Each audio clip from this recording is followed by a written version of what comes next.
Velkomin þáttinn Súrt og Sætt. Gestur minn á þessu sinni Katrín Jakobsdóttir, fyrrverandi menntamálaráðherra og nýkjörinn formaður Golfklúbbs Alþingis. Velkomin Katrín.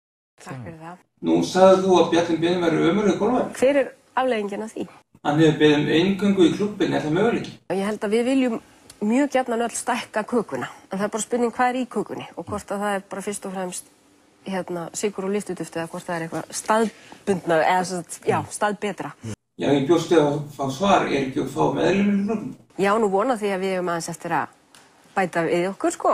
Grínið af vellinum full af hundaskít, hvað er málið? Þá alveg ljóst að það ekki öll vandamál leyst. En að öðru, þetta ekki besti þáttur sem komið í? Að sjálfsögðu. Ekki komið tíma nýja peysu, Katrín? Það kannski brýnasta verkefni. Ég heyrði að þið hefðu gert Össur Skarpi og svona heiðursfélaga. Þetta hefur við ekki gert. Össur heldur því staðfastlega fram. Mér finnst það nú mikil einföldur. Hvað áttu við?